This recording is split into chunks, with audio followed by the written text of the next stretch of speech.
Wave 2, we're finally getting the Cobra Commander of the Kharn, and some more defense perimeter bugs.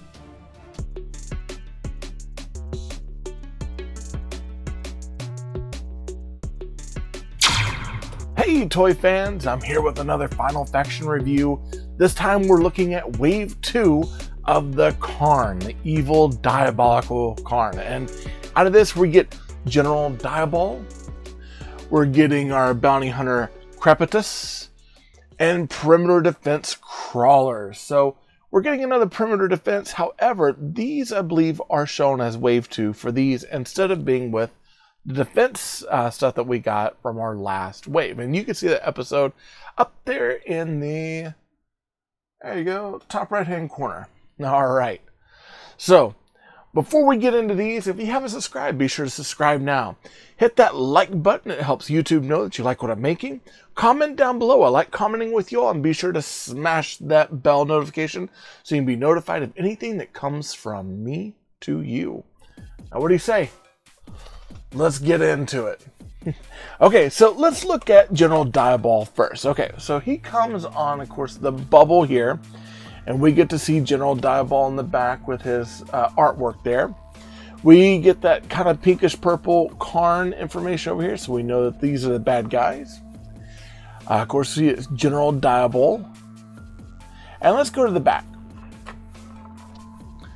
On the back, we get General Diabol. Again, we get another picture of him here, and then we get all of our stats here about his strength, speed, agility, stamina, durability, all that sort of stuff.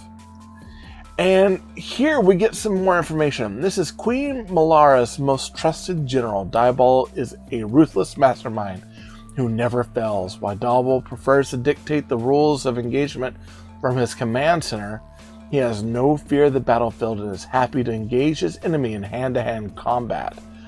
So this is the first time we're actually getting to hear about Queen Malara. Now, we've seen him in the first episode of the Final Faction cartoon, and you can see that on YouTube. It's actually pretty cool.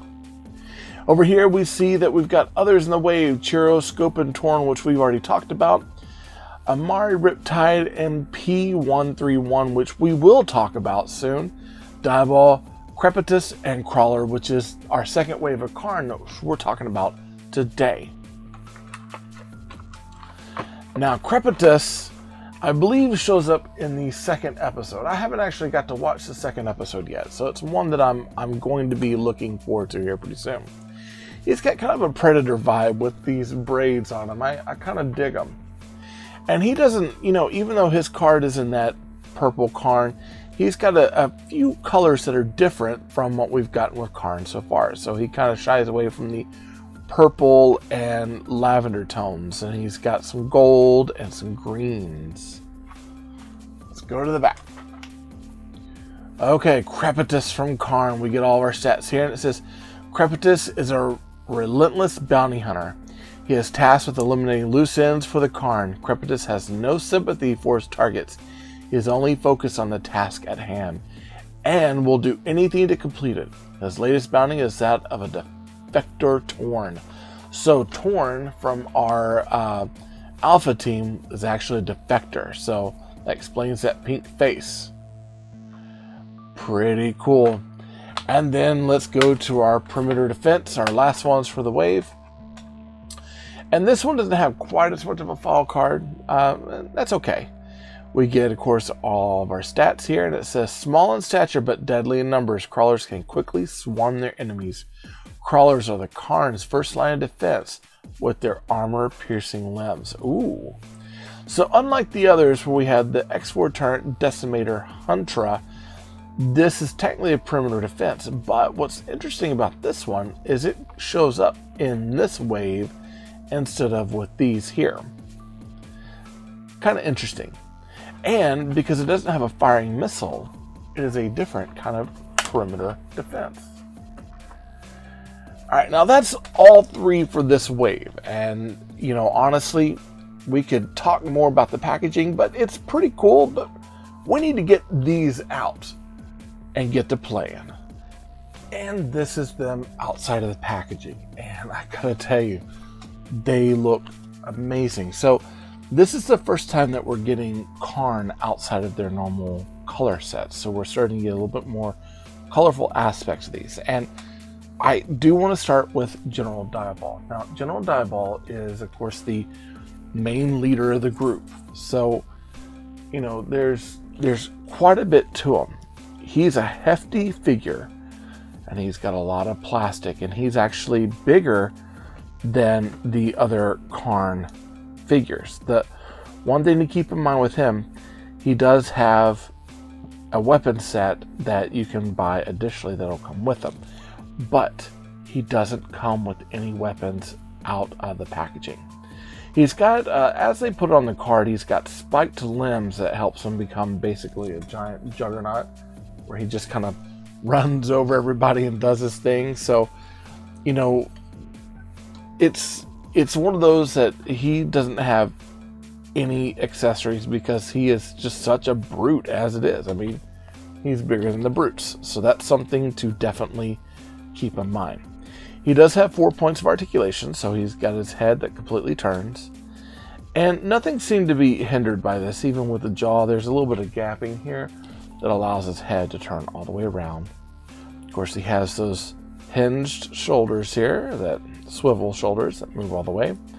Legs, he's got a pretty good range in his legs. Goes all the way back up to about right there. And the same on this side. He's got some really nice tones to him too. I like this dark red and this kind of almost salmon color. The only thing, his eyes are red, but they're really hard to see. And I think something just as simple as like maybe a darker red or even a black around it and then the red on top might have helped those stand out a little bit more. Now, let's take a look at Crepticus. He's got these poison blades on him, and much like Torn, he's got it where these things can peg and roll behind him or roll out. It's a very, you know, it's simple, but it's an effective thing to do. It really is. The peggable stuff on these figures are great. He's got a lot of gold paint here, including his eyes and teeth. And his head is hindered a little bit by this braid here. It doesn't want to turn all the way that way. It does turn this way. And it turns this way so he can talk to this little scout that comes in a package called Flea. And this thing actually sets up here. It took me a little bit to figure out where this went because there was nothing about the instructions. So I kind of had to guess where this thing would set in up here. And it's one of those that I'm hoping that as kids get it, they're not just tossing it because they're not sure what to do with it. At first I thought maybe it was a back bling, and then I was like, is it some sort of mask? And I was like, does his head come off? And finally I kind of pieced it together and realized it goes here. And I say that because it's really hard to see in the package art. It's kind of hard to make this out because this is not a different color. I almost feel like if this had been green and green on the package, we would have known that this sat up there. So it doesn't read quite as well as I was expecting it to. Now, besides that swivel head, he does have the swivel arms that go all the way around. It's only hindered right here where it crosses his leg. Same with this one. With the legs, we get a good range of motion all the way up and about that far back, and all the way up. So there's a really good range, and of course you can flip those out. It's a nice figure. It's definitely one of those.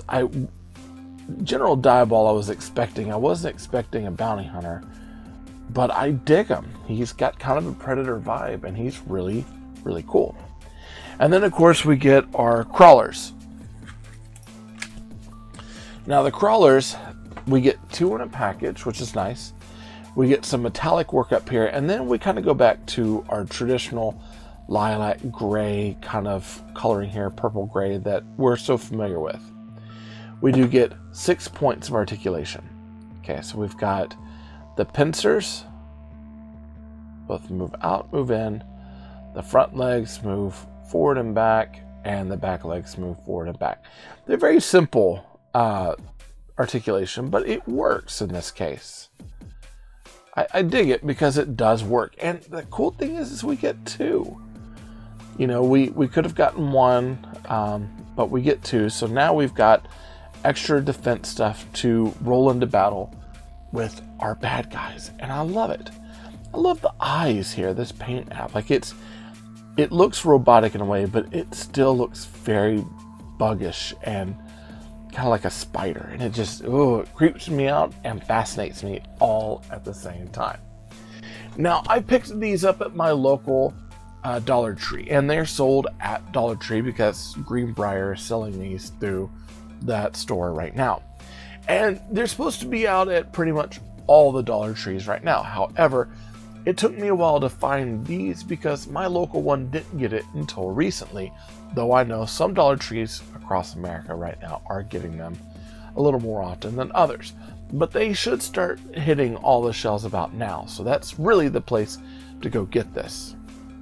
Each one's about $1.25, which works out because, I mean, again, $1.25 is $2.50, and then $3.75 for these three awesome figures. And keep in mind that there's also add-on weapon packs that we'll look at some point as well. So there's quite a bit you can do with the pricing that they're giving us, which is awesome. Before we sign off, just to let you know, we are going to be running Jurassic June this year, so it's not something that's gone away. We're going to continue on. I'm going to be doing probably a video Jurassic June a week, but this year I'm sharing it with another YouTuber and toy enthusiast, David Blucher. His channel is Blucher's Videos and Toys, and his first premiere Jurassic June episode will premiere on Wednesday. So definitely go to his channel, check it out, and be sure to watch it. And then I'll have my video on Thursday. So we got a whole bunch of content for you that's all dinosaur related. I found these at my local Dollar Tree, so if you're heading out looking for it, good luck with the toy hunt.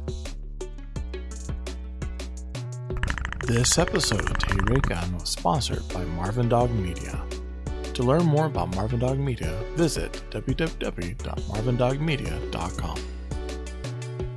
If you liked the video, be sure to hit that like button. Go ahead and subscribe to the channel, comment down below to let YouTube know that you like what I'm making, and be sure to hit that bell notification so you get updates to future content.